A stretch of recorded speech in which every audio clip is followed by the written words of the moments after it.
all the way from Providence, Rhode Island, coming to you live from the Mary and Blake studio. This is Outlander Cast. It's a podcast.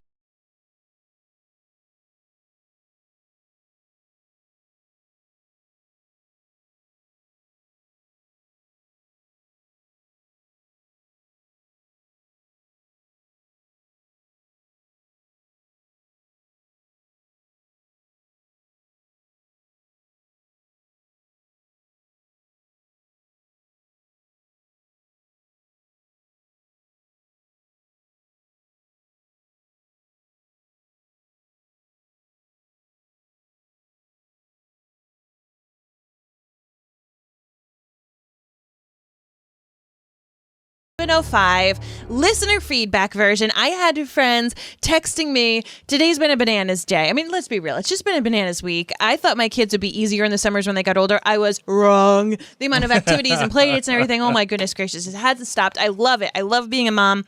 It even made us late for this podcast episode because they're running amok. But it's been so great. But I've had people reaching out saying, oh, I'm sending in some more listener feedback. I've got this. Can I do a voicemail still? Can I do that? I'm like, yes, send it all because this episode is all about what you have to say. And, you know, it's funny because we, of course, loads of our friends watch Outlander. We've met people through the Outlander fandom. So henceforth, we have that in common. And it's been so fun because a bunch of people, of course, are watching it the moment it comes out. And we have a couple of friends. I'll tell you later. Who haven't watched it yet. Oh. Because they want to save it to binge it. Oh. And I told them, I was like, if you have the patience for that, life is just busy right now, so you can't always watch it the way you want. I am slightly jealous because I feel like this season of Outlander, if you are in the future and you're listening to this, please email and let me know if this is how you did it. I feel like this season of Outlander, if you were to binge it, you would go one after another, after another, after another. Yeah, like you wouldn't be able to stop because it is just so good that I'm slightly jealous of those of you who can binge. But on the flip side, here in the present time, we're here. We're talking about this particular episode. Yes. So many things going on. Before we get into the show, we, of course, want to remind you that you can subscribe to this podcast. So if you're listening on Facebook or YouTube or one of the many places that you might find us, we're actually a podcast, generally an audio-based podcast. So you can find that in any podcast app, including Apple Podcasts or Spotify for the Stitcher people who are losing Stitcher. But I also want to remind you that you can find Blake and I on all sorts of social medias. We're on Facebook and Instagram and YouTube. We're even on Threads. Still trying to figure that situation out. I don't know what to tell you. But also you can go to maryandblake.com and you can, when you go there, a little pop-up's going to come up and it's going to ask you, would you like emails from us so we can let you know when we do go live or let you know when a new podcast episode drops.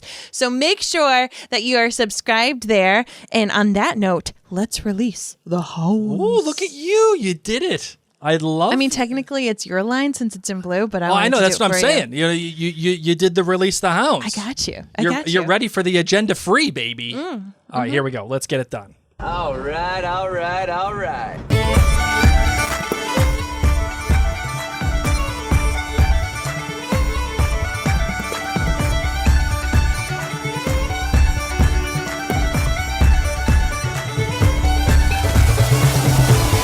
All right, Mary is running upstairs right now. So, you are stuck with me, ladies and gents.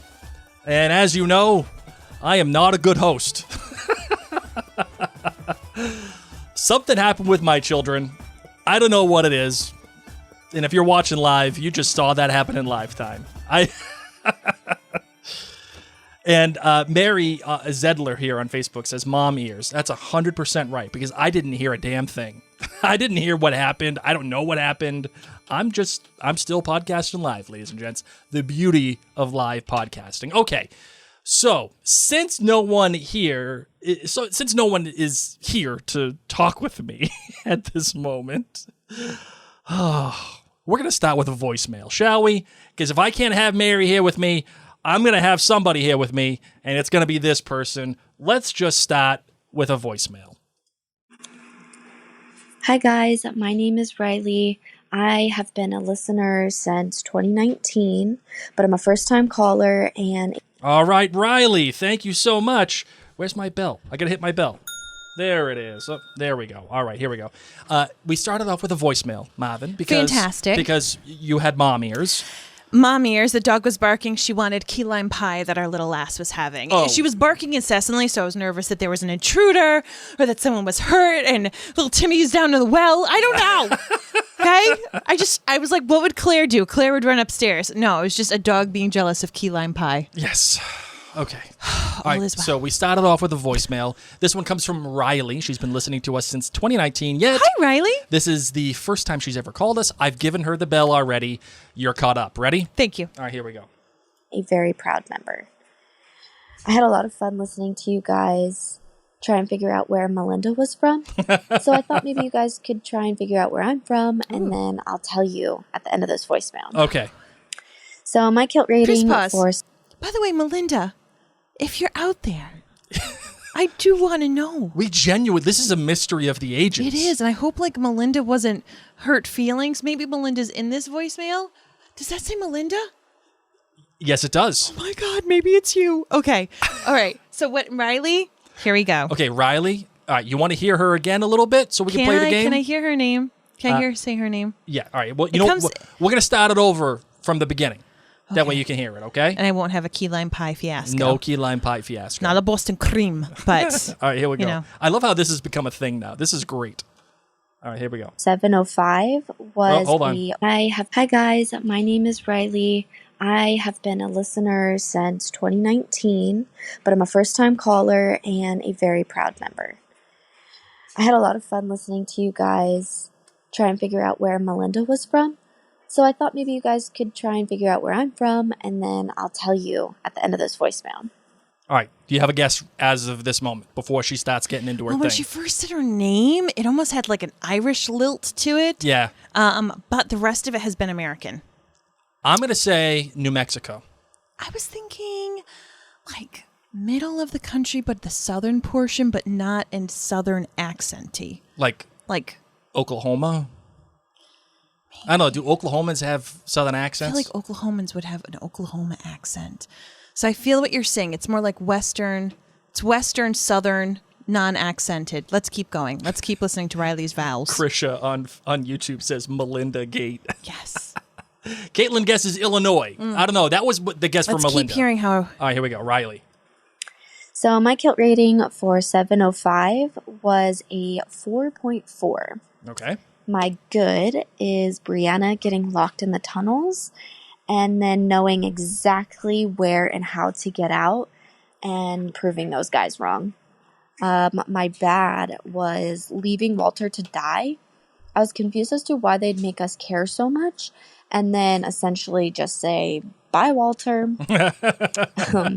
My great has been all the newcomers this season. I've been loving Rachel, William, and Denzel. What? I'm feeling Heartland, like middle corn. Man, we are way off. Some like corn place. I've now gone on to Southern like California. Ohio, Indiana, Illinois, like the middle of the area of the country that I don't really know that well. So The middle area. there are dragons out there, really. Yes, That's what there'd it be is. There dragons. be dragons out Yeah. there. No, I've gone so far now as to say Southern California. Oh, okay, I dig that. Her did a little something when she said out. Again, she's got like a little bit of a Benny the Jet feel. Oh, okay. All right, so I'm not Just like Melinda? Just like no. You said Melinda had a Benny in the Jet feel. No, I said that about somebody else. Are you sure? I can't remember what. Okay. But anyway, I'm getting. It's not in your face. It's subtle. It It's is subtle, subtle. Benny the Jet. Okay, let's go. Okay, here we go. Scene between Rachel and William in the morning after the traumatic night Yep. and her speaking to him basically just through her eyes was incredible. They've been a great change from the Browns and the Christies. Yes. 100% agree. Agreed. That's my take. Thanks so much. I love you guys. And I am born and raised from North Idaho. What? You know what we just learned? What's that? Idaho sounds. Freaking Idaho! I did not know how they spoke in Idaho. There we go. Oh my God! Coming down from the Here we go. clouds with Idaho. Awesome. I am so excited. Thank you, Riley. Now we know how people in Idaho speak. Oh my goodness! We would have never guessed that. Never would have. That was amazing. You could have given me 50 chances Agreed. with 49 answers. Let's go to the next and I person. still wouldn't have This is got a the fun right game. answer. Let's go. All right. We'll do one more voicemail, I'm in. then we'll get to the other stuff, okay? Hey, Mary and Blake, this is Joey calling from North Carolina with 2 outlandish Hi, theories Joey. for you today. And the Oh, all first right. is that Jamie Oh, wait, hold on. We got to play the outlandish theory. All right, here we go. You ready? time travels, but he time travels in his dreams. And this is the answer to what we saw all the way back in season 1, episode 1, about how Frank bumped into his ghost, that ghost of the Highlander, looking up at Claire's window. Yep.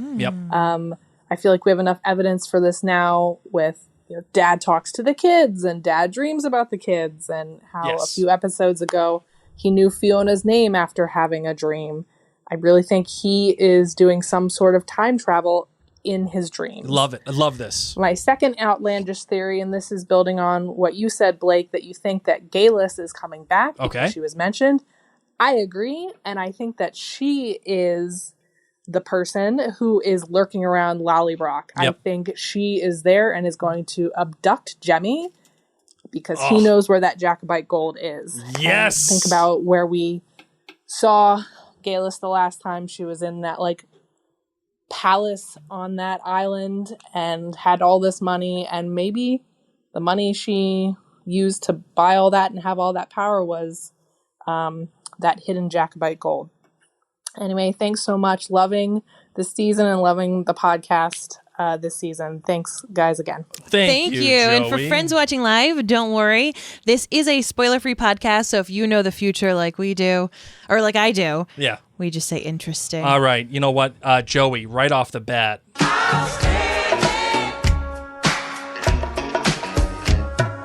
Makes me want to shout. Unbelievable. I love that take that she actually does get the gold. The question is, though, how does she find out about Jemmy? That's the thing. That's the kicker. I mean, that's the kicker, Blake. That's a very interesting question. I don't know I how like she how I was finds- just about to say something and just going with interesting. Just going with interesting. I love this take. However, there's one little wrinkle in all of In this. time? Yeah. Is Where's Oprah Oprah? There's one little wrinkle in all of Tell this. me. It's a little too convenient. Why? Which I guess is an Outlander type deal, that it would be convenient, Okay. but it's almost too easy. All right. Well, we're going to find out. All right. Yep. Okay. All right. Let's get on to the next message here. All right. So not the next voicemail, but we got some messages from jointhenerdclan.com. This one comes Jill from Alabama. Jill from Alabama. She said she's a show watcher only right now. I like how she included the right now. Oh, yeah. She's okay, a show well, only watcher right now, which means that Jill may be coming to the dark side. Join us, Jill. Longtime listener, first time leaving feedback for a podcast, and she says, insert ding sound here. There you go. I really loved this episode. 4.7 kilts. Her good was Ian and Claire's chat about Ian having a good enough spirit to still impregnate someone else. Go, Ian. I just love how he called her Auntie Claire. Wasn't the spirit, I'll tell you that. That's science. It was swimming. Well, that's how Claire feels. Her bad was Roger really did a half-assed job checking around his house outside after his child said she saw someone out there, and there's been someone leaving rubbish in their yard, so he should have taken it a little bit more seriously. you think? He didn't even walk around to the other side of the trailer out there. Come on, Roger. One of your listeners in your last feedback episode had a theory that the Knuckle V, I don't know how you spell it, is Galis, and I totally support that theory. Everyone's co-signing. Oh my gosh, I love this. And then her great was a tie between who do you have to lock in a tunnel to get a drink around here? Boss Lady Bree and Jamie showing the French general that you can indeed get a cannon to the top of Sugarbush Mountain or whatever it's called. What was that crazy blue force field that Bree ran through in the tunnel? Another time jumper spot. Love the show and love you both. Yeah, That is definitely a another great time. Definitely another question. time portal. Absolutely. Great question, Joe. I will say, when you have subtitles on, Yes. it says buzzing sound. Yeah, no, So I'm as not soon giving as- anything away. I'm just saying that I think it's like one of those, okay, you have the stones, and when you go near the stones, like there's a slight buzzing that you can hear it. There's like Or you read it on your there's a captions, ruckus. There's a ruckus, right? This is like a super time portal. That's why Bree like almost got knocked to the ground when she was like in it. Well, remember, it knocks people out. Like when they get up, they're all dazed when they come through the stones. No, but she was walking near it and she was on the ground, basically. What was interesting to me is that she chose to go through this blue thing. I would not. I just would have chose very, very differently. Yeah, I totally agree. I really totally agree. And as far as Roger goes, Jill from Alabama, my uncle used to tell me something when I was a kid. Do tell. He used to tell me that I had a disease. I had a disease called half-ass-itis. Because I half-assed everything. Okay. And I think my son has half-ass-itis too. But I know that Roger absolutely has half-ass-itis. Because the way that he went out there on that porch, it was brutal. Brutal. Truly. All right, this one next comes from RR Studio. They say, another wonderful episode rich with characters we have come to love who anchor us as we are thrown into entirely new environments and situations.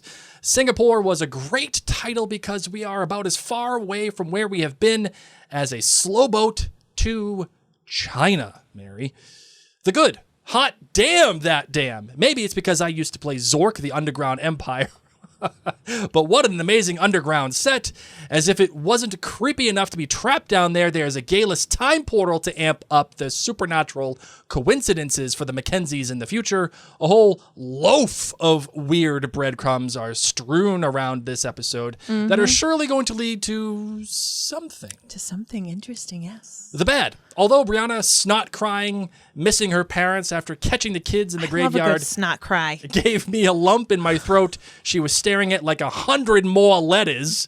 I was like, come on. They didn't die at Ticonderoga. The great. All the kids. You know, I kind of agree here with RR Studio. Like, you know you got 50 million more freaking letters. They're all there. You got... You got volumes of communication, and you're freaking out about Ticonderoga. I don't want to know the future. They didn't write 70 million letters in 2 days. Like, get out of here. All right. The scene where Roger shows his ear that he keeps referencing and looking for Granda makes me think he and Mandy are the ones sending visions to the past, or they are conjuring something together. Then there was Swift as a lizard, or wasn't it swiftest of lizards? Stats are for nerds. You knew what was coming when Emily widened her eyes, but then this perfectly poised little cherub turns around. Clearly, Ian's son. You are Ian James. I like it. What a memorable reveal and an unforgettable scene. John Hunter Bell did not get upstaged, but it was close. 4.9 kilts, a minor deduction for the rat stew and its consequences. Yes. Since Mary has left the camera, I'm now going to a single camera. Oh, you know what? Actually, no. I have a friend with me. Whenever Mary leaves, I forgot. Here we go. Betty's here. Betty, what do you think about Ian and little swiftest of lizards, or whatever his name is? Thank you, Betty. I appreciate that. That's very thoughtful. But sometimes, though, Betty, you're a little harsh. I don't know why. Maybe you're more harsh than me. Okay, well, you don't gotta get nasty, Betty. Oh, it's okay. It's okay. Mary's back. Okay, here we go. Betty, go take a seat. Okay. We ready? Yes. Voicemail? Okay, let's get to the next voicemail. Hi, Mary and Blake. It's Kristen. Wait for it. Bakiaki Stewart from New Jersey. Bakiaki. Yes. I was right. She said bakiaki. Yeah, that's what I said. You just said bakiaki. There's a big difference between back and bak. Back it Listen, up. I don't need any of this Bach. music nerd stuff coming from you. It's not. It's a vowel, Blake. Vowel. A sounds different for different people in the areas of the world, aside from Boston. She said, rewind it. It's not bakiaki. Okay. Here we go. Blake was correct, and one of the... Hi, Mary and Blake. It's Kristen. Wait for it. Bakiaki Stewart from New Jersey. Bakiaki. Blake was correct in one of the many attempts that you both so hilariously pronounced on the 704 listener feedback episode. So thanks for the laugh. My kilt rating for episode 705 is a 4.7. My good. I am surprised to hear myself say this because I've been so disappointed in the newest version, but the Skyboat song. This week when I watched the episode, my musician brain started analyzing the interpretation, and it finally made musical sense to me. The opening starts a cappella, then moves to a thin texture with sparse instrumentals.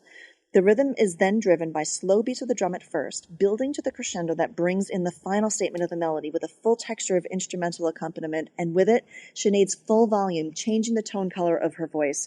I am finally happy with this opening. Wow. My bad. Given how pivotal the obituary was in bringing Roger and Bree back in time, and Jamie and Claire knowing that as well. Hold on. Mary just had a musician-gasm. I know, I just love it because it's taken me this long as well, and now I'm all in on this theme as well. There's so much music porn happening right now that, like, I feel like I have to leave the room. We're like, we see you. We're like Avatar. I see you to Bear McCreary at this point. I see you, and I see this choice. Sorry, I will let Kristen Bakiaki continue. I thought the letter that was opened in this episode would shed some light upon Roger and Bree's belief that they changed history by Claire sharing with them that Tom Christie had published the obituary in the paper. In turn, maybe it would have helped Roger find his faith again and become the minister that he is so destined to be. My great, the parallel storylines in both timelines of Bree, Claire, and Jamie fighting to be heard in their respective endeavors. Claire striving to earn the respect of the doctor at Ticonderoga, Jamie trying to be heard by the colonel by offering his Highlander expertise about the higher ground theory, and Bree marching into the pub demanding the respect of the men that she works with by not taking their fraternity hazing.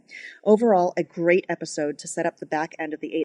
Oh, looks like Kristen lost it. Kristen, you got to get it in all in 1:30. That's the rules. Them's the rules. We don't break them unless it's the finale. That's how it works. So sorry. All right, let's do one more voicemail. Hi, Mary and Blake. It's Sharon calling from Chicago. Hey, Sharon. Calling about Singapore.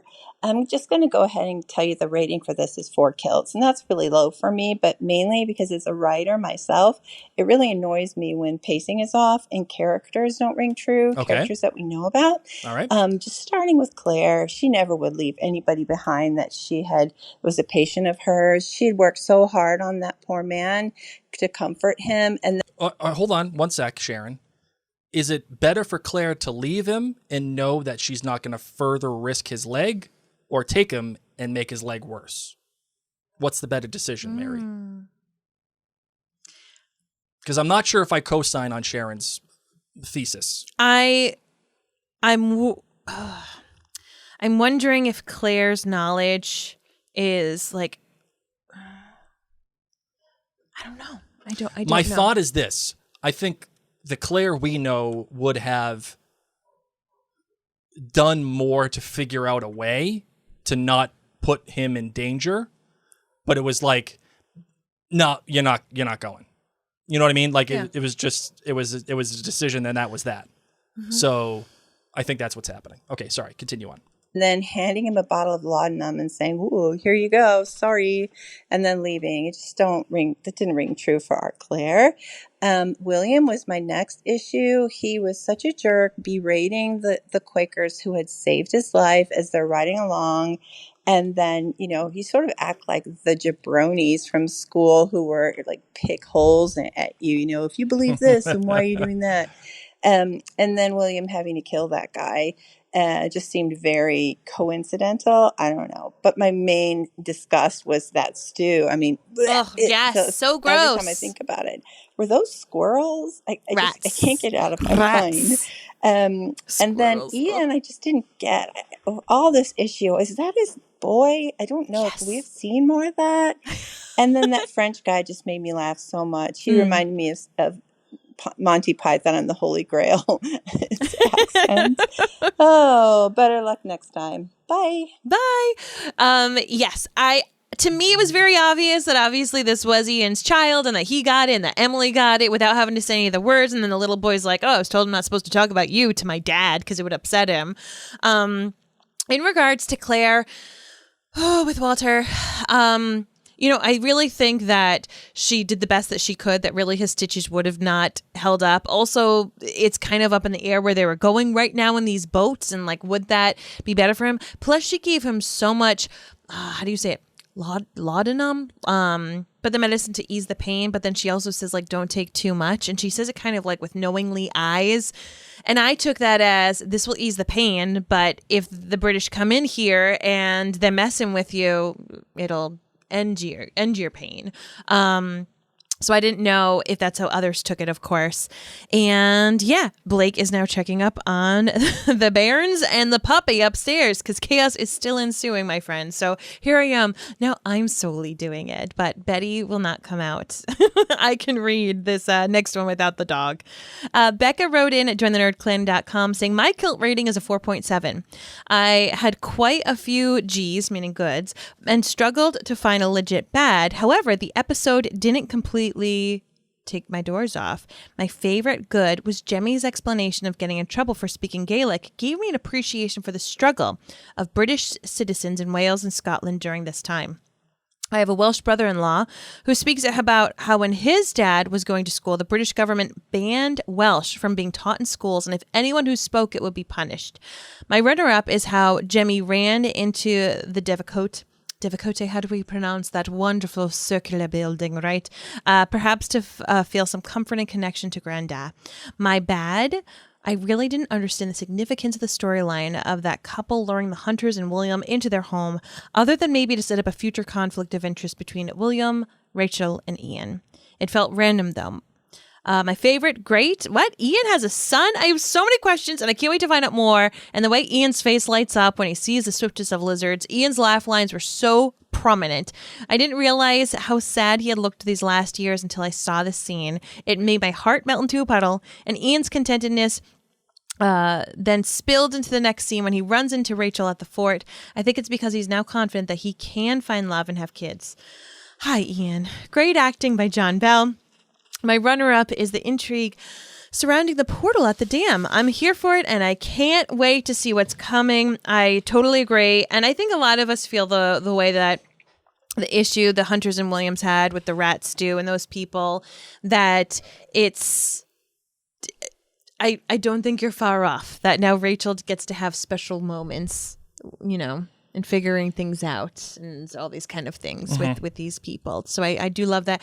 And I agree with you. You don't realize how sad Ian's been because Ian's just been sad for so long. Well, just and then killing you see him people left smile, and right. that it breaks, it like melts your heart. I don't want to say it breaks your heart, but it does the opposite. It melts your heart. Do you think he's all still torn up about Mrs. Bug? Not anymore. Yeah, now that Rachel's his in the swimmers picture. are swimming. He knows. Let's see.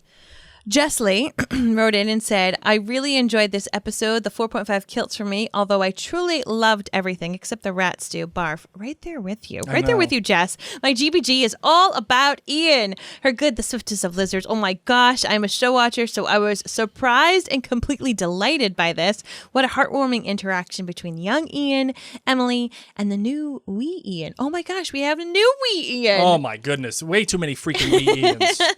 I loved the conversation about Emily being happy. We all needed closure, that closure for Ian. Wait, is young Ian now just Ian? And then what does that make his dad? Like wicked old Ian? Yeah. That's weird. Yeah. Sorry, continue. Yeah. My bad. He had a son that he doesn't get to raise. While it certainly sounds familiar and makes him more relatable to the uncle he named his son after, it doesn't make it any less heartbreaking. Emily's response to Ian's happiness, I have eyes, broke my heart. My great, those dimples! It has been far too long since you've seen that endearing smile. Ian is my favorite. He is loyal to no end and he deserves happiness. I'm hoping to see that play out with Rachel Hunter. Get it, Ian, you man of worth, you. I love that comment. Yes. I feel like yeah, so Father Ian can just be old Ian. Yeah, I feel like, you know, the issue that I have here is, like, when do you make the switch to wicked old Ian? I mean, like, and then, like, does that, like, the day that does that happen, you're like, oh man, I'm wicked old Ian today. I'm just gonna interesting at that. Okay, fair enough. You could just call him older Ian right now. All right. I'll go along to get along. Okay. Okay, here we go. All right, let's get to some more voicemails. Hi, Mary and Blake. This is Claire, a show watcher only from Lawrenceville, Georgia. All right, Claire. Claire. I wanted to share a couple of outlandish theories I had after watching episode do it. 7.05. My first is that Jemmy can not only travel through the stones, he can also connect to people in the past. Jamie's dream about the telephone a couple of episodes back was actually his grandson, showing his granddad things he thinks Jamie would find interesting. Jemmy even says he speaks with Jamie in the graveyard and that Jamie told him to build a cairn, even though no one knows if Jamie is actually buried there. My second theory is that Jemmy's Nuclevy is a time traveler. Others have speculated that it is Galus, but the timeline doesn't seem to work out. I think it is Galus's son, whose name I forget, but he was married to Morag, whom Roger met on the ship. He and Roger also met in the 1770s, so he recognizes Roger and is hanging around Lallybroch trying to figure out what the heck is going on. I'm interested in Blake's take on this. I know Mary will just say interesting. Marvin, your thoughts? Interesting. You know what? I think that's the little twist that I'm looking for. For those of you who are audio based, you didn't get to see Blake's little hand flourish. I think that's the twist that I'm looking for. Remember how I said if it was Galus, it's just a little too neat? Okay. I like the... What's the guy's name? What the hell was his name? The guy that she's... Galus's kid. Buck. Buck! You know what? I like this idea. I think you were a little outstanding. You know what?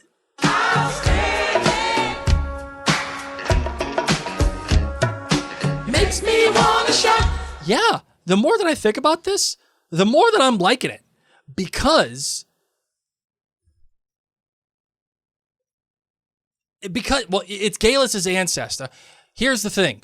Buck tried to kill Roger because, Roger was doing Roger things.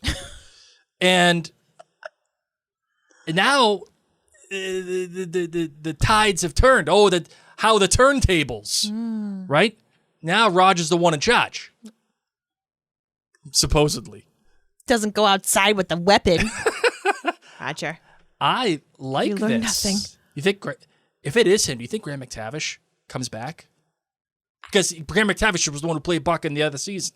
All I know is that Graham McTavish is in Men in Kilts, and that starts up in August. I'm really excited. All right, I'm in. Interesting. Can you scroll on up in our comments as we have Kirsten Lang, who is commenting live from Scotland to talk about Gaelic in the schools. Okay, there we go. The Gaelic scene with Jemmy was very representative of the school's treatment of the language at that time. It was not promoted in schools in the 80s, actually frowned upon, and we were all streamed to French instead. Wow, interesting. Kirsten, if I don't know the current temperature of what the schools are, Is Gaelic allowed as a second language now? Yeah, like, is that a thing? Study Gaelic in Scotland in your high school years, or is it no longer frowned upon? Well, let's put it that way. Is it now a thing that you can openly do and be like, okay, we're good? Or with is this? it just stuff that people will use as slang? Like here, we'll use Italian words as slang. We'll use Yiddish as slang, but. That's culturally, we're immigrant central on the East Coast. So we've integrated a lot you'd of be different language. Oy vey, the Stugats on that guy. Kirsten says, now it's much better. There are entire nurseries and schools. That is very cool. I love that. All right. I love that. Laura Gallucci wrote in at jointhenerdclan.com saying... it's Outlander, so it gets a 5 kills. Just automatically. Gets a 5 kills, says Laurel. I love every episode of Outlander we get. Her good was very interesting turning of events for Ian in the Mohawk Village. That was a very big surprise. Also, when he was walking in Mohawk Village before seeing Emily, there was a Mohawk walking by that doesn't give Ian a second glance. Thought this was interesting as maybe Ian was that embedded in their village that people are like, oh, hey, Ian. Yeah. Oh, hey, what's going on? Hi, Ian. Look at the bad Ian. Was the rat stew. This was a polar opposite of turtle stew, right? Oh, yeah, right. Yep. Turtle soup. Rat stew, very different. I feel like I'd be out on both. You probably would. Yeah, I'd definitely be out on both. You're not a big soup person. I like soup. Do you? I'm not super into soup. Like if I had to like I could have soup every day. if I had to love choose soup. between soup or like I don't know, Food. I'm choosing food. I know you would. I choose life. Laurel's great with so many beautiful shots and storylines in this episode. We've all got the Lollybrock content. Love seeing all of it. Also, still love getting to know William more. Still seeing some Lord John Grey and Jamie in him. His conversation with Rachel after the first kill was a conversation I feel both young Lord John Grey and young Jamie would have had after their first as well. I disagree with the fart in the wind comment. Blake, we're still getting to know this new character. And yes, Mary, William is totally wearing family colors. Her fun thought. Would Jamie and Claire have agreed to eat and sleep over a sketchy woodchopper's house? I feel like they would have given side eye and said, no, thank you, but we'd love to know your thoughts. Do you think Jamie and Claire would have gone inside that house and had a little night-night? No. No, I don't. I agree. Yeah, I don't think so. Yeah, because I think that Jamie is smart enough to know that he's looking at that guy going, yeah, you know what? If he doesn't have any food, he's a little too healthy to not have food because of all the British. Hey, smart. Right? Smart. All right. And then also Quakers and William are a bit green and naive here, right? Last thought, heartbroken with Jem's story about his teacher being cruel to him. I cannot handle when adults, especially teachers and parents, are mean and unfair to children. Roger, please be hero dad and put that teacher on blast. Yes. Yep, absolutely. All right. We're going to take a moment to thank our most amazing sponsor and partner. If I could find my mouse, I got you. And do the whole thing. All right, here we go. Let's get it done.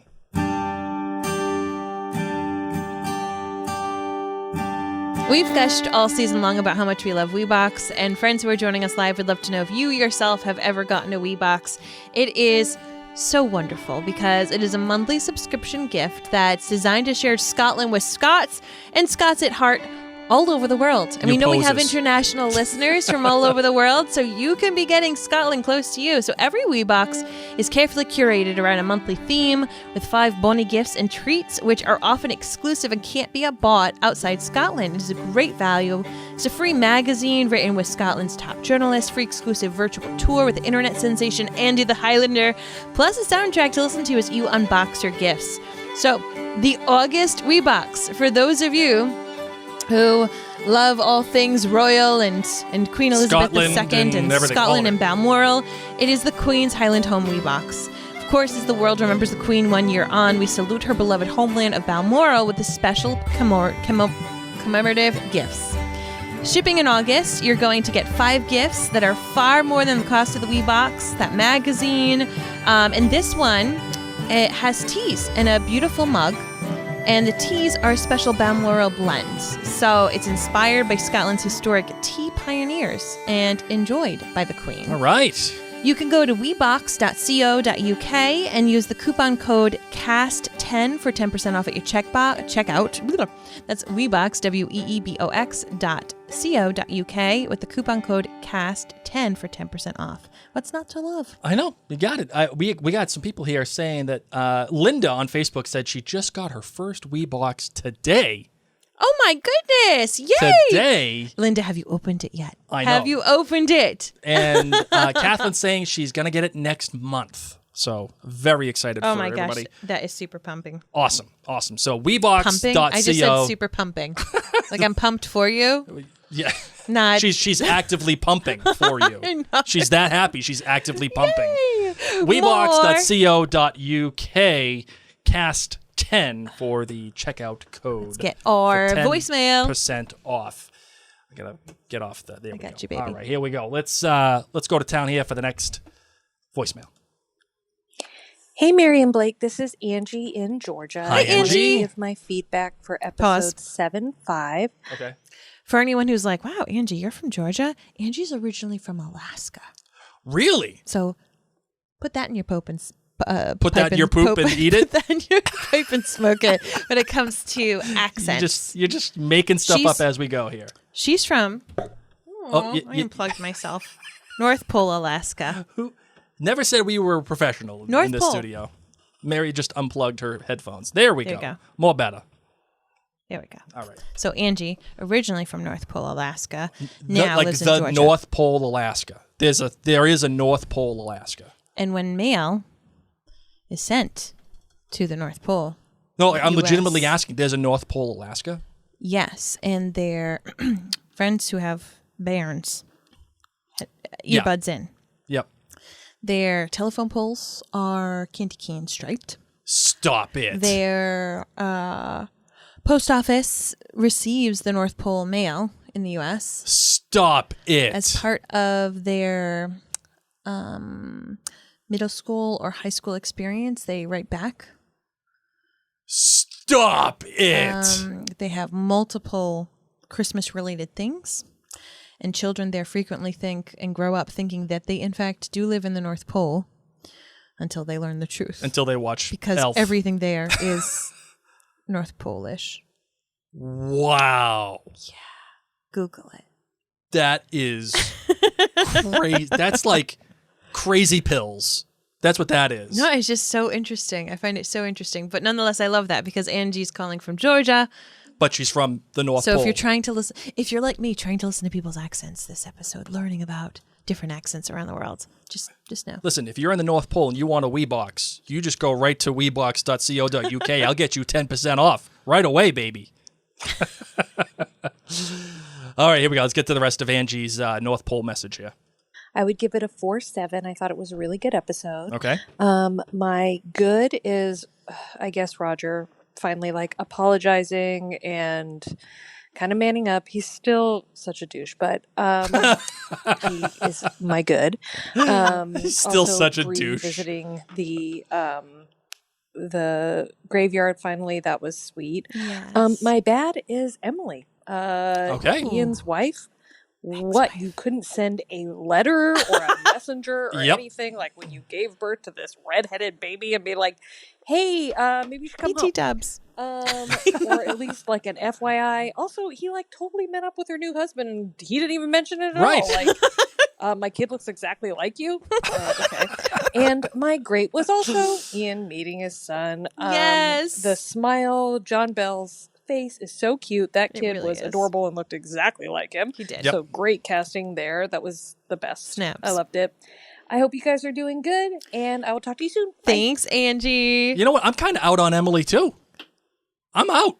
I mean, what is she supposed to do this day and age? She has a perfectly fine husband who's helping raise, and they've got their little family I unit understand. going on. I get it. I think that would have been really awkward. Like, now you're remarried, Yeah.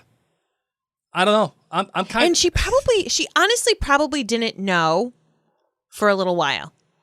Like, when she was pregnant, she just, like, I don't think she willingly married this guy being like, I'm going to pull a fast one on you. I don't know. I don't know. I think I'm out on Emily. I'm 100% out. Fine. Emily Next voicemail. made some bad choices. See, Krisha agrees. She says Emily is a douche. Oh my God. All right.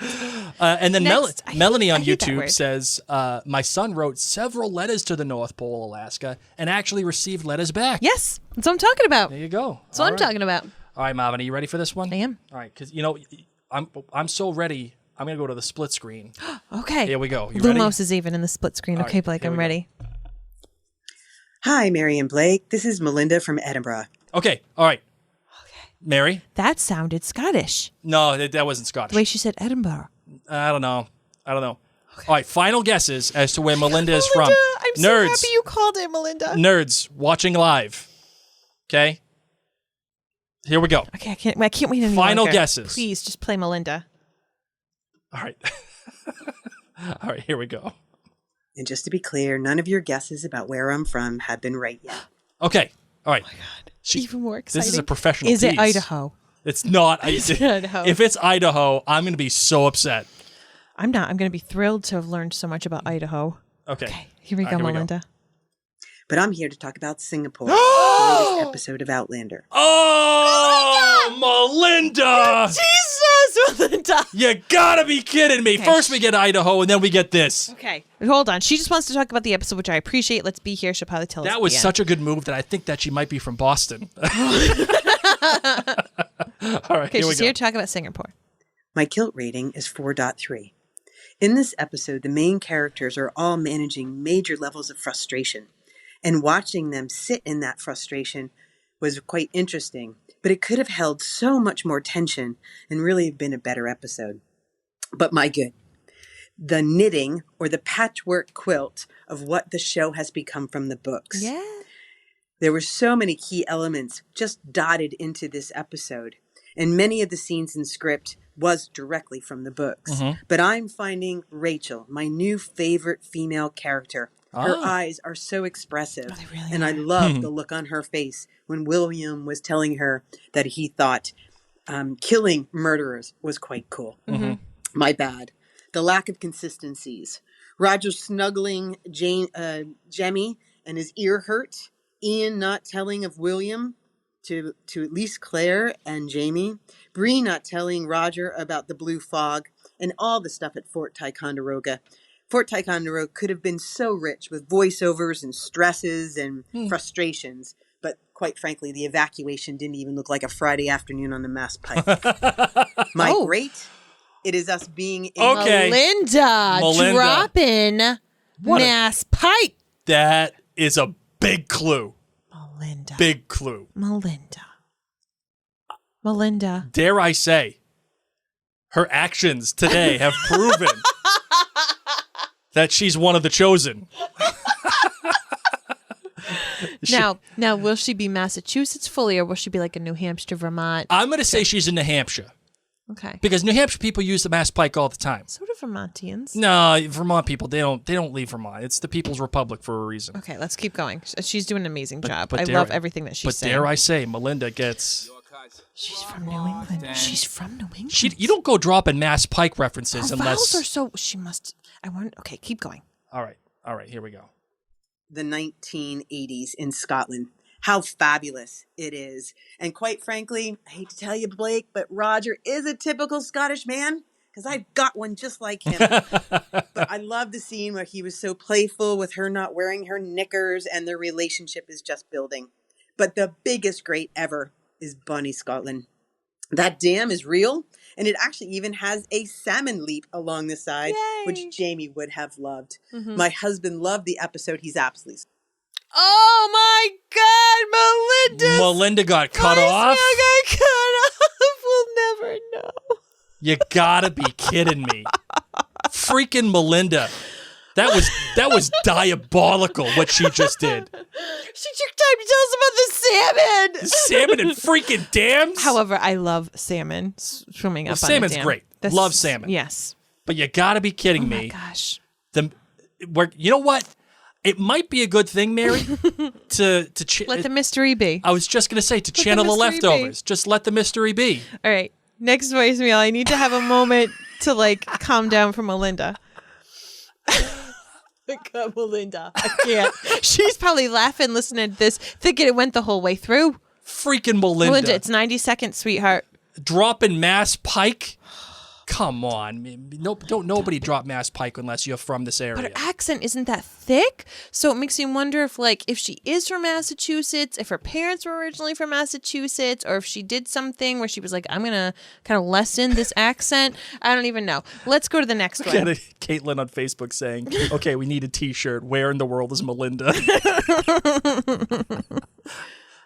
I'm actually going to do that. No. And I'm going to buy it. Melinda. There we go. Melinda, until next week, my friend. Hi, Mary and Blake. This is Catherine from Chicago. Hi, Catherine. Long-time listener, first-time calling in. Oh, she's going too fast. Catherine, too fast. I got to hit my bell. Okay, here we go. Wanted to make a comment regarding Outlander's episode 5, Singapore. I was frustrated by this episode. One thing frustrated me regarding Ian, and they spent time having him talk to Claire about his desire to have children, fear that he wouldn't have children. Then they send him to the Indian camp where he stumbles upon his love, his wife, and then discovers he might have had a child with her, like that it may be his child and he gets to name it, but yet he doesn't ask questions about that. Like, they don't show him saying, wait a second, this is my child. Like, I want some involvement in this child's life, or how did this happen? I thought the child died. Like, how could they have such a discovery without exploring it more? That to me just kind of made the whole thing disingenuous, and I don't know, it left me feeling frustrated. Fair. The other frustration I had was I thought the secret drawer that Roger showed Bree in the desk was super fun, and when I saw that box in there, I wasn't sure. It kind of was pushed in the back, so I thought maybe it would be a surprise to both of them. And the box, I thought maybe that's the pearl necklace from Jamie's family, from his mom. And then it was a pen. I don't want a pen for my first day at work. That seemed weird. Thanks, guys. Doing great. Love listening to you. Bye. And then it was a pen. And then it was a pen? I'm not gonna lie, I'd feel the same way. It's totally what Mary would do. Because we got Is pens this a joke? when Christmas. That's true. And I was like, pens? Pens? What is this? Freaking pens. If you got me a pen, but like maybe it was a bigger deal then, like a nice fountain pen, engraved, feeling fancy. I lose pens. Okay, don't get me expensive pens, and don't get me expensive sunglasses. No, don't even get me expensive glasses. Okay? No, I buy mine online cheap because they are all over the place and broken. So, but maybe Bree would really like a nice pen. Maureen on Facebook says, I thought the pen was trash too.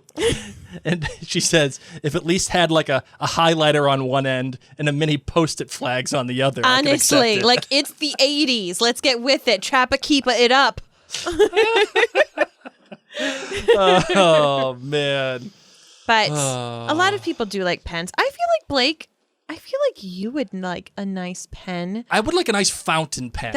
But that's what I'm saying. Like, if you started a new job and this was a really big deal, you would like a nice pen. And if maybe you had to sign on things as an inspector and you had to use your signature a lot, I feel like you would like a nice weighted pen. Well, I feel like I did start a job recently, and it was a really big deal, and I didn't get no pen. Oh, Mary's face right there. Oh. Oh, here you go. Yeah, here we go. Here we go. There's the pen. There's a pen on the ground. Actually, it is a little weighted. You're it's welcome, not bad. Blake. You're welcome. You know what? Let me pretend it pops out of a desk. Okay, yeah. There you go. Oh, thanks. Popped. You're welcome, Blake. All right, let's get to some emails that we have. All right. This email comes from Allison. She says, this is mainly from Mary because words are powerful. And after listening to your podcast today and how people have used their words for bad, you deserve some uplifting. Aw, thanks. Remind yourself that you are stronger than the negativity people bring your way. You are doing something that brings you together as a married couple that you enjoy doing, that brings a lot of joy to others across the globe. From Australia here, she says. Oh. The minority are those with negativity. Know the difference between the constructive feedback and the people who don't know kindness. Keep being you, keep loving who you are and what you do. Look past the negative words and hold on to the positivity that comes from everyone else around you. Wow, thank you Thanks, very Allison. much, Allison. That was very much Lumos in our time of Knox. Yes. So thank you very much for that. All right, let's get to the next one. This one comes from Joni.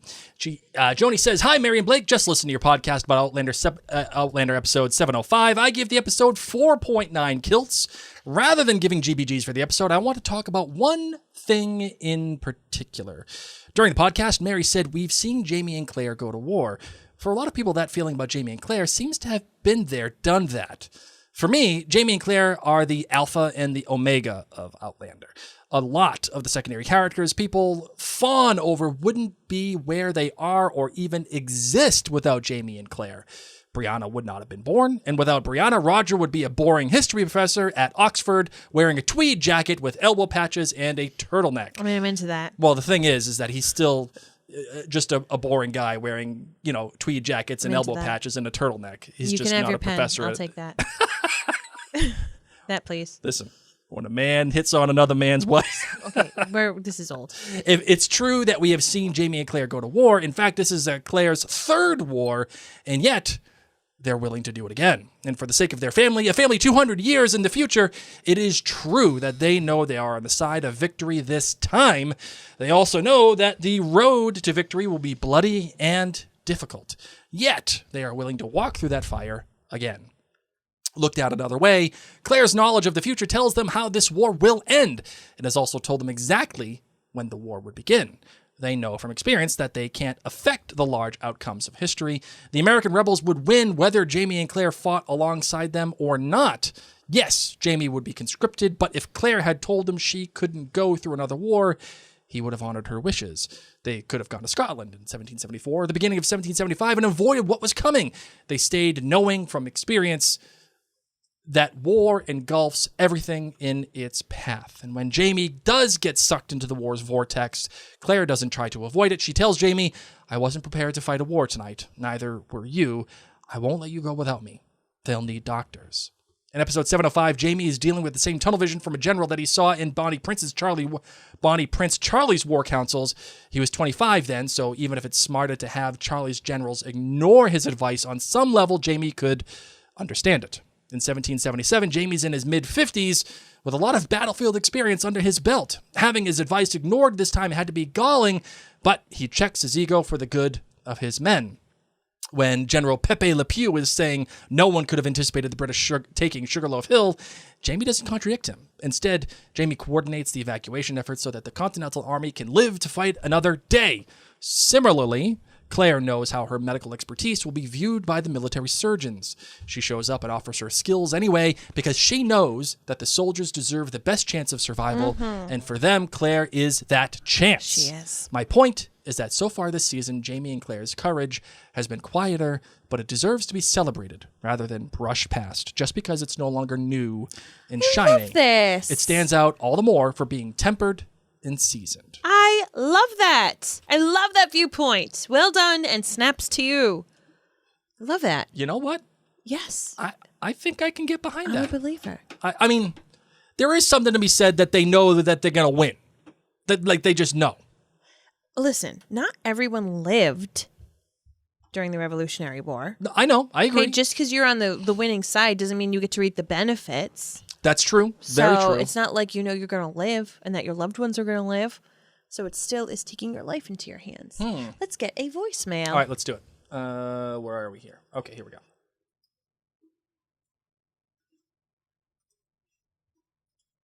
Hi, Mary Blake. It's Gloria from Salem. Hi, Gloria. Five of Outlander was superb. 4.8 kilts for me. It would have been a lot higher, maybe even a 5 if Lollybrook had some outdoor lighting, and if Roger actually grabbed a weapon and a flashlight and done a little exploring just a few feet into the woods.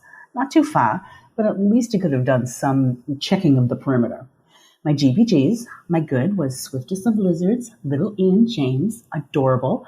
I was not expecting to see that play out so soon, though. My bad were all the immature little lads who lucked bringing that tunnel. And Mary, I agree with you. I'm not a Taurus, but I am on the cusp of various Taurus, so we're very similar. I definitely wouldn't have waited until that evening to say something or given them any consequences for playing such a stunt. Oh my God, I can speak. I don't think Bree would have time traveled, though. She would have needed a jewel and a purpose, right? Okay, it was very cool, looking all shimmery, though. And it was a little loud. I thought they only heard buzzing. My great was the end with Bree talking to Jamie at the cairn in the cemetery. That's it from me. Talk to you guys later. Thank you, Gloria. I really appreciate the thoughts as always. We got another voicemail here. You ready for this one? Yes. All right. Mary, Blake, it's Pete from Tewksbury in England. Hi, Pete. Hall of Fame, Pete. Yes. All right. Welcome back, Pete. Hi, Pete. All right. Here we go. Would you like to hear a poem? Yes. Now, not everything rhymes, but who cares? There was a young couple called Mary and Blake, broadcasters extraordinaire. Been podcasting for how many years? Blake, he just doesn't care. Stats are for nerds. In just a minute with Mary, you'll go from old and hairy to beauty personified. Oh. You'll learn theories for nerds and how to phrase words like Dorcas and Bubbies, After Dark, Wicked Pissed. The best in Rhode Island are Mary and Blake, but we know that's just baloney. They're the best in the States, let's get it right. The rest are all just jabronis. So, To the Outlander Cast community, go ahead. You debate and discuss. You work up a fuss. I wish you all good karma. But just be aware, the fact is laid bare. It always goes back to the Godfather. This is Pete signing out, your cousin from England. Oh, Take care, guys. Bye. Pete. Hey, you're already Hall of Fame, and if you weren't, you would already That's be in now. Yeah. Wow. That is so sweet, Pete. That as was- I rhyme a little bit back for you. Pete, that was fantastic. That That was brought the big smile, That much was- needed smile to our faces. That was the salve that we needed, I think. Yes. That was great. And Pete's right. It always goes back to the Godfather. Always. Thank you, Pete. Oh, 2-time over Hall of Famer Pete, That's right there. All right, we'll get some more voicemails in here. Hi, Mary and Blake. It's Dina calling from vacation in Pismo Beach. All right, We're Dina. at 66 degrees compared to 106 at home. Oh, I want to comment on Outlander 705 Singapore. okay. This episode was one that really resonated with me. Watching Bree talking to her da hit me in all the feels. I lost my dad 10 years ago, and I still talk to him. So I definitely cried during that part. Mm-hmm. I'm giving this episode 4.7 kilts. The rat fart stew and the lead up to that really brought it down. And I think Fart in the Wind is a Weird Al Yankovic song, but I could be wrong. So my GBGs are good. Roger being dad of the year in dealing with Jemmy's school issues, and being husband of the year, letting Bree know how proud he was of her. My bad, rat stew, enough said. Yep. Mm-hmm. My great, Jemmy not forgetting his grandsire, his language, or his heritage, and keeping that alive for Mandy. Looking forward to the next episode. Be well. All right. Thank you, Dina. Awesome. All right, we got another email here. Let's get to that one. Hello, Mary and Blake. Long-time listener, first-time caller, and she did put, in fact, a bell emoji. Everyone's getting really good with the bell thing. Awesome. I like that she's a first-time caller when Yeah. she emailed. But yeah, because it's the first-time caller bell. Sure, whatever. She gets it. I love it. Again, you know what? Say it with me now. Stats for nerds. Amen. I love the podcast. It feels like just like hanging out with friends while I do my house chores. Now, Blake, before you get too fired up, just know that I'm also on hashtag Team Frank. Oh. Okay? Well, So we do have common ground. okay. However, big however, I feel like Roger needs to be cut a little slack. Agreed. Maybe he's a bit of a lightweight, and he didn't think to get a weapon to fight off the nighttime Knuckle v Nemesis. The nighttime Knuckle v Nemesis. The NNN. That's amazing. Right there. Nighttime Knuckle v Nemesis. N squared. No, Blake. Whatever. No, Blake. Not at all. Cubed. I got you. N cubed. SATs. SATs. SATs. Squared. Oh, bless you. Longest joke in Mary love Blake you. history. Mary did better than me on the SATs. N cubed. That's what I mean. You know what I mean. Get out of here. Sure, Blake. Sure. The nighttime Knuckle v Nemesis. But we got to remember Roger's origins. He was adopted and raised by a history nerd minister, a man of peace, and his housekeeper. Then he grew up to be a professor. He wasn't raised learning how to be a physically intimidating, violent Highlander man like Jamie was. He was raised on biscuits and books. Then, the only father he knew died when he was a young adult. I think remembering his upbringing helps add depth to his character and helps explain why he may be really struggling to find his place as a man, a husband, and a father, both in the past and in the 1980s. He's doing his best. Leave Brittany alone! There are many types of good men in the world, and he's figuring out how to be his own version of a good man out from under Jamie's shadow. I love this. Don't worry. I also love Jamie, but I appreciate the quiet, steadier ways of Frank and Roger. Y'all keep up the good work. Olivia from Texas. Thank you, Olivia. And I love that insight. And, you know, thinking about Reverend Wakefield's house, yeah, I doubt he had a weapon by the door. Not only did my dad have the big wooden club, Yeah. but he had a BB gun in his bathroom. And when Blake came over the first time to meet him, that's what I got to tell him. I got to say, hey, just so you know, we keep a BB gun in the bathroom. So my dad... Just know that there's a gun in the bathroom near the window. I went to the bathroom. Sure enough, it was right there. My dad would shoot at the squirrels that were trying to eat the bird feeder food. Oh, man. All right, here we go. We got some final voicemails, and then we're going to call this one quits, okay? Okay. All right, here we go. Mary and Blake, hi, it's Marcia from Ohio. Marcia. Talking about episode 5, Singapore. I do get the reference. I still am a little confused as to why name a whole episode over that one little bit, and especially with the title card being the goats. I was just very confused on all that. But I give it a 4.8 kilts. My good Bree and everything women empowered. Yes. I have to say, though, I was a little disappointed that she didn't rip those dudes a new one because they certainly deserved it. I totally agree. My bad. Did we really need to see Michael Mouse's descendants served up on a plate? I guess the 18th century was not just rough on women. My great, though, the families. The Max... Love Jem. His accent is awesome. Roger as a dad, and even little Mandy. They're all knocking it out of the park. And I also loved Ian meeting his son. I thought that was just brilliantly acted. Agreed. I do have a side note. I just want to say I really appreciate you, Mary and Blake, and all that you do. I especially...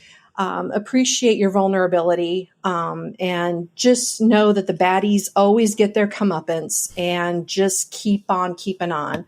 Love you guys. Have a great week. Thank you. Thank you, Masha. That was really kind of much. you. That was awesome. Thank you. And I'm sorry that so is she saying she still doesn't understand the Singapore significance, or why out of everything would they name it Singapore? Yeah, I feel like that's what she was probably saying. Like, they refer to the goats on the hill because if goats can climb a mountain, so can man. Okay, great. And then Singapore, like, it is a rather... You don't want to call the episode goats. Yeah, goats can too. That's a deep cut if they're calling the whole episode Singapore.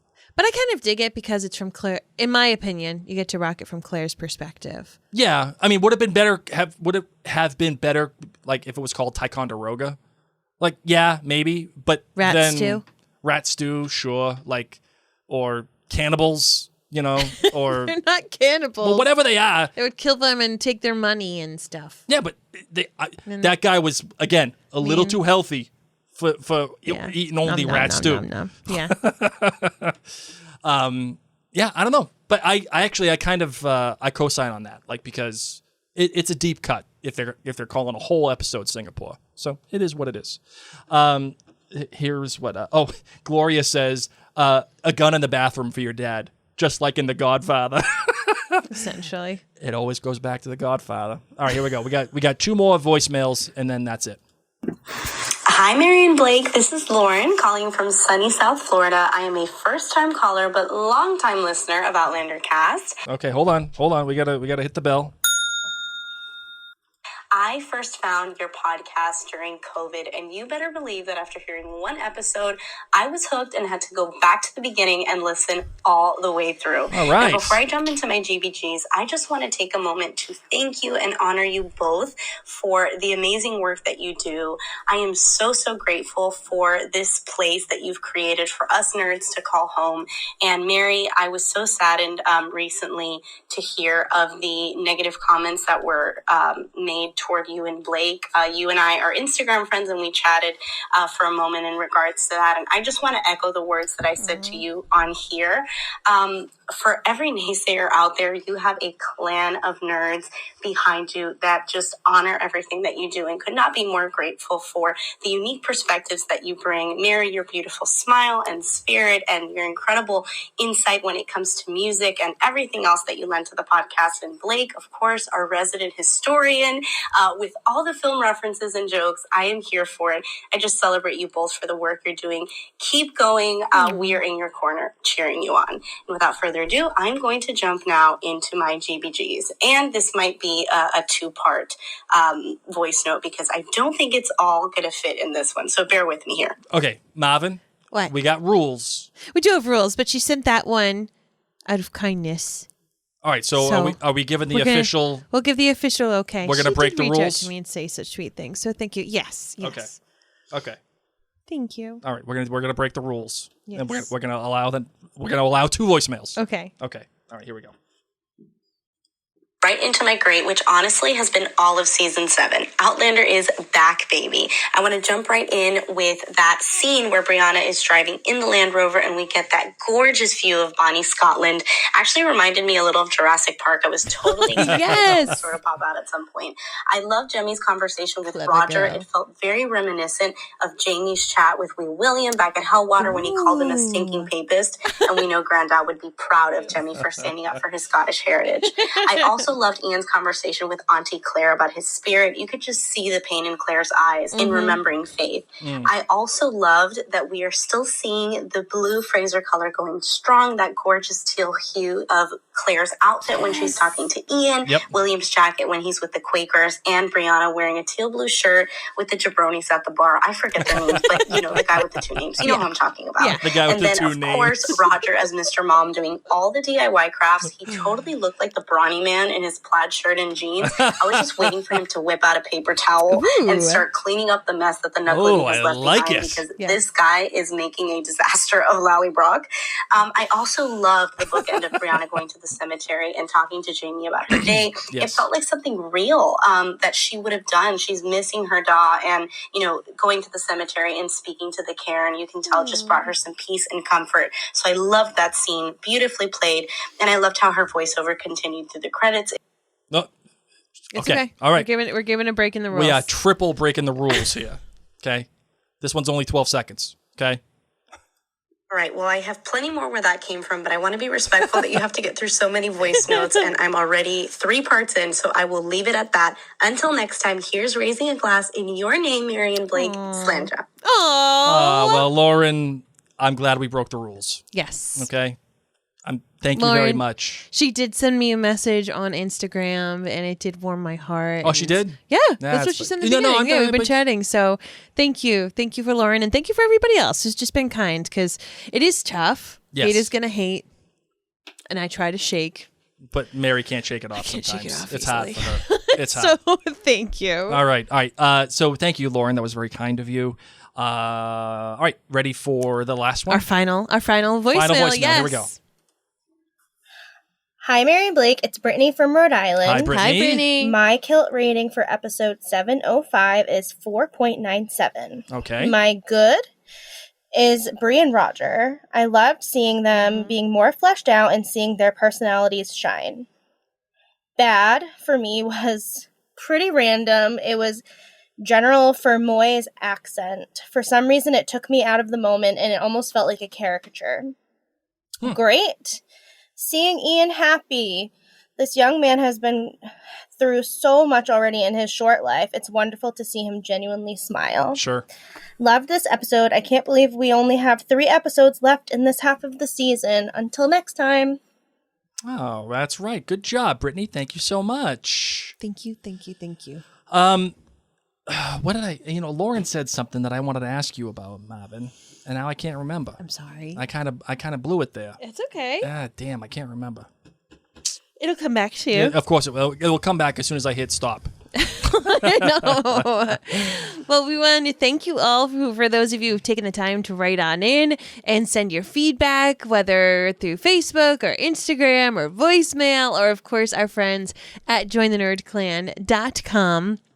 And we're, of course, going to continue to have these listener feedback episodes all season long, which we also do live. So if you haven't yet joined us for one of the live podcasts, you can. I definitely recommend that you get on our email list. Just go to maryandblake.com. There's going to be a pop-up that pops up asking, do you want all of the Mary and Blake emails? That means like everything included, but you're also going to want to check off the Outlander ones, so that you get Yes. the Outlander specific ones, so that can come your way, as we do have many exciting things coming on up. And in addition to what the many exciting things that we have coming up, we do have somewhat of an announcement. We've already said this to the people that were following us live before we hit record, but I think it apropos to talk about this on the podcast as well. As it has been alluded to in this episode by many people, and we are just very thankful for the warmth and kindness from all of you nerds that are out there. There have been some unfortunate interactions that have occurred over the past few weeks, and just some things that I feel like were inappropriate. And what that has taught me, and I know I've spoken to Mary about this quite a bit. Mary and I have made a decision that we are going to pause the Outlander Cast Clan Gathering and the Outlander Cast Clan Book Club. And it is On Facebook. On Facebook, yeah. And it's mainly because it has shown me that I just don't have enough bandwidth to run all of our separate groups. You know, when we first started Mary and Blake Media, it was we had all the time in the world, and you know, Outlander was our thing. But over time, Mary and Blake Media has grown so big, and that's a great thing, right? It's an incredible thing. We're so thankful and happy. But it's shown me that I know we don't have the bandwidth to run. Well, we created so many different communities and social media pages and groups and all this kind of stuff. And it's Blake and I at the helm. And at different times we've had different, slews of crew helping man things with us. And really it's a lot. And so to just kind of consolidate. So all of our interactions are going to be through our Mary and Blake channels, which we talk about every single episode. We talk about Facebook and YouTube and Instagram. And of course our Facebook group, which once again, we always talk about every single episode, but we did want to let those of you know that the clan groups have been paused, and just to continue having those conversations in the Mary and Blake group, because we can only watch so many social media feeds at the same time, in addition to everything else that we do and being parents and running the podcast. And really, this is it. Like, we love podcasting and we love live podcasting. So none of what we do is going to change. Like, everything is still going on. It's just we need to consolidate some of our social media feeds because we can't manage them all. And in the process of not being able to manage them all, the things have gotten out of hand. And so we've just needed to say, okay, like, let's streamline stuff. And obviously, if there is more desire for other conversations of other fandoms for groups that we've had specific groups for, there's other groups online for that as well, in addition to just the Mary and Blake page. So know that we are going to continue to podcast and go live and do all the things that we do. It's just we can only juggle so much at the same time, and we appreciate you for connecting with us, because honestly, this is what brings us so much joy. We started podcasting from our dining room table as exhausted parents who just felt like we weren't able to connect with other people because of the season of life that we were in. And we have made so many amazing relationships and friendships.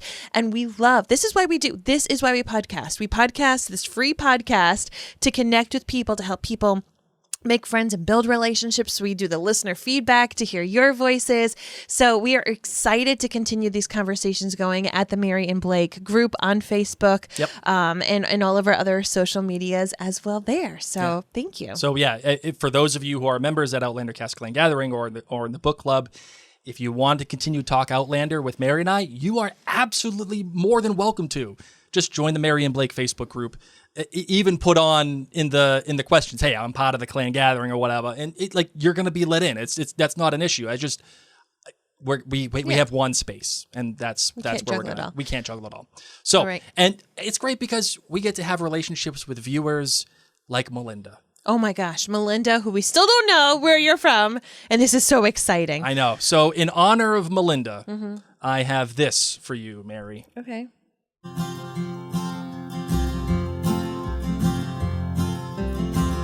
Everybody is wondering what and where they all came from. Everybody is worried about where they're gonna go when the whole thing's done. But no one knows for certain Here it goes. Think I'll just let the mystery be. Yeah, that's it, ladies and gents. All right, so Blake's going to pull on up our jointhenerdclan.com friends who are of our most generous patrons there. I wanted to give those of you a heads up that we are getting close to our goal for the Michael Mouse shirts and all those exciting benefits that are coming along. So we're at 944. Holy smokes. Oh my gosh, it's almost happening. It's almost happening. So for as little as $2 a month, you can support this free podcast, keeps our lights on, keeps our hosting fees going on, helps make all of this possible, as we do love being able to give out this free content around the world and to be able to connect with you. So those of you who are members at jointhenerdclan.com, thank you so much. And Blake's going to thank our friends at the most generous levels at jointhenerdclan.com. Oh, wait, hold on, Marvin. Yeah. You know what I just realized? No. We didn't do the trailer for 406 Oh, or boy, 706. You gotta pause this. You gotta pause this. Let the mystery be. We've got to do this. I don't know. Headphones back on. Iris Demento. I don't know if I'm not sure if I'm allowed to Trailer. pause her. You have to. This is Blake. a good call out. This was the original song for The Leftovers. I really appreciate that. Let's go. Okay. I love that for you. I love that for you. Come on. Okay, here we go. We're really okay to pass on this. We want the trailer. Okay, we're going to do the trailer. Fine. Ruined a great moment. Leftovers. Blake. I missed the Leftovers I know already. you do, but we're here to talk Outlander, my friend. All right, here we go. Sorry. I'm picking Friends up. who've Hold never on. watched The Leftovers, it is a fantastic show. It is completely different than Outlander. We do have a full podcast that goes along with it. One of Blake and my top 5 favorite shows of all time. Yes. The Leftovers on HBO. So you can find that podcast at maryandblake.com as well. And just so you know, we are going to be covering Men in Kilts. Because that starts right after this season of Outlander airs. And here is the trailer, I believe. All right, yeah, right, hold on. Blake? I'm getting the trailer up right here, right now. Thank you for vamping for me while we needed to do that. Here we go, shall we? Yes, we shall. Episode 6. Are we going? Yeah. South. Claire, where do you think you're going? Where are we going? Where we going? Because I left Walter. We're going away from here. South, Claire. South. You know how to read the sun, Claire. Which way? Are you 6? Why do Am I you look at teaching the you sun? You got a dial? Where are we going, Jamie? Oh, Not man. Scotland. Not in these little boats. Good thing you didn't take Walter to Scotland. Wouldn't have made it. Oh, How many man. boats did they bring in this little shot? They got like 4 boats. No, they got closer to like 8, 10. Hold on, let's see. South. Oh, hold on. Three, Oh, two, yeah. 4, 5, yeah. South. South. South. Ian and I will draw the soldiers away. If you get caught, they will hang you. Oh, ow. All right, Jamie. Trust him. This is a turning point for the American cause. Scotland, I'll have to wait a while longer. Yeah. Can I? Jamie rocking a firing bow and arrow. Chucking knives into people's Chucking chests. knives. It's like Mel Gibson in A Patriot, but better. So much better. So much better. Holy smokes. Okay. All right, here we go. I'll leave the fight now. Ooh. Oh. Wait, whoa, Roger. Running out of the house. Still no weapon. Still no way, just running. Maybe he's running away from the house. Not now, Knuckleby. Oh my gosh. Maybe he's like that character in like a horror movie that actually makes the right decision. I'm Not out. to go up the staircase. I am out. See you later. I am out of here. Either that or Jemmy farted from rat stew. Get out. Oh. Well, I love these quick shots of showing all these beloved characters, and what's just awesome is they're not really giving us too much. It's Yes, that's just true. I'm going south. Yes, that's what we're This doing. is a big part. You know, we've got the map going on with Bree and Roger figuring things out. So meaning they opened another letter. Sure. Okay. Very exciting because they're trying to figure out where their family went. Yep. And we got Rachel Hunter saying, "I trust him." And, Who is that? Rachel's making eyes. Who she trusts? It's Ian. It's Ian. I feel like she could trust Regular both Ian, guys. not wicked old Ian, Just Ian. and not wee Ian, but regular Ian. Ian. Just Ian. Yeah. Just George. All right, that's it. You ready to close this out? I am. All right, let's go. We're gonna bring back Iris. Yeah, all right. Think our friends? Huh? Our friends? Oh, yeah, we got to read the friends. All right, sorry about that. Everybody is wondering what and where they all came This one's for you, Melinda. Where are we here? I do love that map shot. What'd you say? The map shot. What's that? Bree and Roger were Oh, looking the at. map shot. Yeah. So, friends, Okay, thank here we you go. all I got so it. much for tuning in. So- And most, we want to think we have some friends at jointhenerdclan.com that one of their thank yous is that we thank them. Yes. At the end of each episode. So this one goes to Bobby and Lisa, Marianne, Tara, Vicky, Howard and Teresa Sanders, Christina, Peg, Tracy, Carrie. Wait, I think I messed this up. Sorry, I did. I totally did. I screwed it It's up. like we've got some new names here. Dana, Joanne, Kathleen, Katie, Kirsty, Lisa, Marianne, me and my human. Ooh, who's me and my human? I don't know, but Is it like a cat or a dog? I like that. It's Lumos. It's Lumos. Lumos joined the Nerd Clan. Nadra, Sarah, Shannon, Siobhan, Susie Q, Tara, Vicky, Amanda, Angie, Barbara, Brittany, Christina, Dina, Jerry, Hannah, Janet, Jennifer, Caitlin, Keelan, Christina, Lori Ellen, Martha, Meredith, Peg, Sharon, Sue, Tracy, Whitney. That's that, ladies Oh my and gosh. gents. Thank you, friends, so much. And thanks to all of our friends at jointhenerdclan.com for keeping the lights on here in our studio. Yes. We appreciate you. We want to thank our friends, of course, at WeBox.